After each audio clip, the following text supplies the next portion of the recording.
Hey friends, it's Kimberly here with Specialty Care Management and Reiki and Coaching. I hope you're off to a fantastic week. I just wanted to share a couple of quick concepts on motivation.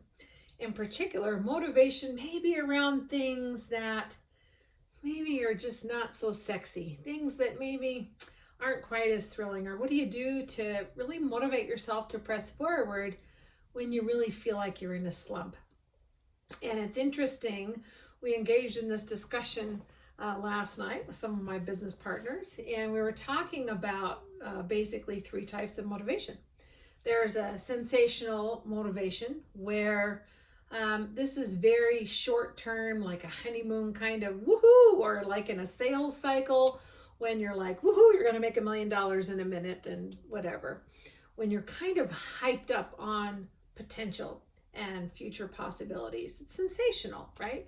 It's very short term. It's not long lasting. It doesn't sustain for the marathon, right? Situational motivation is also short term. In a situational motivation kind of scenario, there you're looking at a short term objective, like maybe a short term goal, or maybe some kind of a contest or something like that, where you're really looking to have this big win quickly, or even a little win, doesn't matter. So then the question comes around to, what about this third type, this sustained motivation? And we find that high achievers, or people who we think are high achievers, and it's interesting that term high achievers or overnight successes, these kind of folks, it's a long haul, and really they all have something in common in terms of this concept of being a sustainable, they have this sustained motivation about them. And so the question becomes, how is it that in our personal lives or our businesses or our jobs, how do we sustain motivation to press forward? And a lot of times, as a matter of fact, I was just talking with a group on Clubhouse. We're talking about, in particular, burnout among healthcare providers and empathy and some of these concepts that, usually when our motivation is low, our energy is low, and our capacity for challenge is low. And that's where usually, burnout happens, and our bandwidth is too low to provide the level of energy or empathy, or even just being able to listen is low. And so it's interesting is when we think about what kinds of things can you do, or can I do, that can help us, be this on a sustained level. How do we stay motivated? And a couple concepts came to my mind. One is, well, actually, a couple of main drivers for me personally. For me, and along with a lot of the folks that I work with in my private practice, is really tapping into those intrinsic motivators. Usually that comes down to your why. That really has a powerful influence on your drive to continue. And it's a deeper, long-lasting, if you will, motivator. So it's not just in terms of that hype, right? That we're going to make $1 million in a minute, or win a contest, or whatever it is. Now, sometimes those things can feed a more sustained type of motivational force, right? So for instance, maybe I have an overarching drive to be really healthy and fit. I might view a contest, a race, as a situational goal that feeds into my larger goal. I might view maybe a quest for significance. That tends to be, especially as you look at adult development, one of the stages of cognitive behavioral development is this phase that we enter.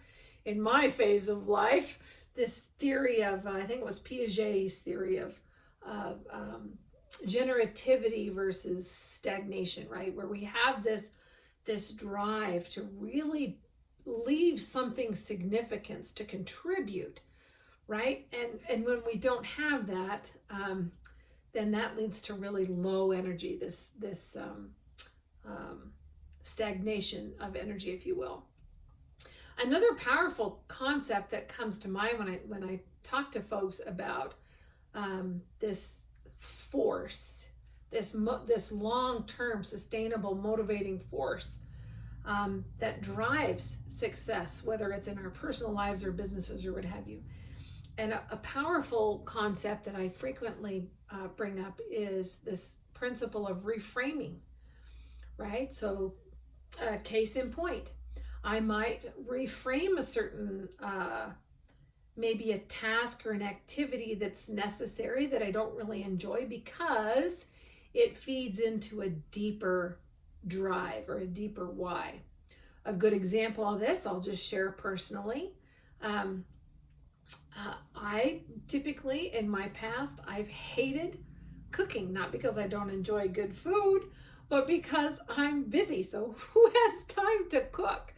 And there's always a school. Once upon a time, years past, it was a chore. It was a mundane chore, but I did value family time around my table. And there came a point when I realized that was something that was missing in my family that would have a positive impact on a goal that I had set to deepen family relationships. And I saw embracing a new joy and passion for cooking as a means to drive that overarching goal.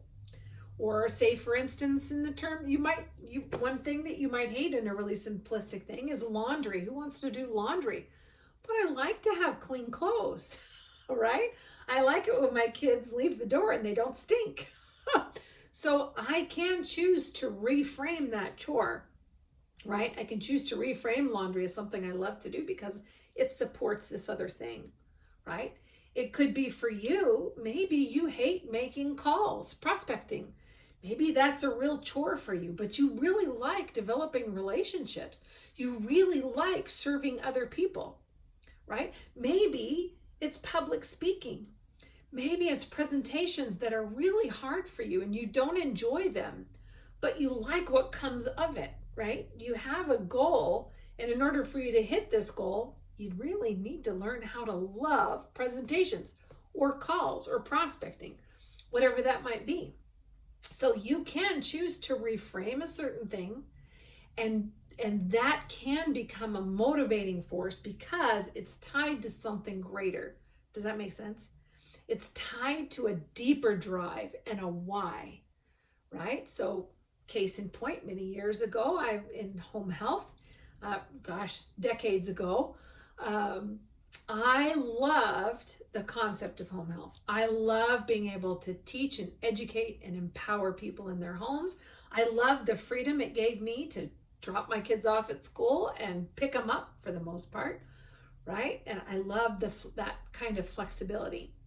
One thing I didn't love was the OASIS. If you're home health, right? OASIS is like a 30-page assessment. It's very in-depth. It's cumbersome. And clinicians will oftentimes leave home health or hospice because of this cumbersome paperwork. And so what I learned to do was to love that.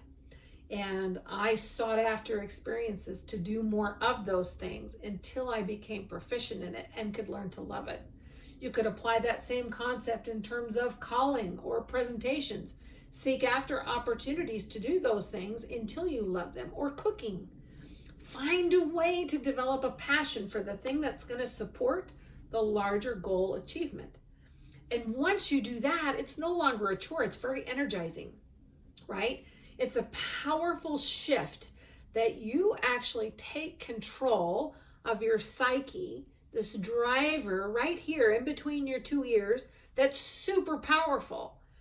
And then it becomes a subconscious driver. And what you'll find is that the work that maybe once upon a time, or the task or the activity that once upon a time wasn't enjoyable, becomes something that nourishes you.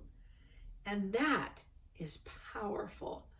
I don't know, I'd love to hear from you. What are some things that you do to maintain a high level of motivation, to sustain your capacity for motivating yourself and your others for achievement. Some ideas that people shared last night were opening new accounts. We do consumer education and marketing for a major manufacturer, so that was one thing that they mentioned. Or listening to a podcast, listening to a motivational kind of talk or a training. Something like that might be empowering for you. Others might find time in solitude to be very empowering. And you might find that there's a situational ebb and flow. Some folks are highly energized by time conversing and deep conversion conversations with other folks, and other people it's going to be time in the mountains or the wilderness. And for some of us, it's a hybrid of things. But I would be interested to hear for you personally, what helps you stay in your peak state to stay motivated for your highest goal achievement? I'd love to hear. Make it a great day, friends. Ciao.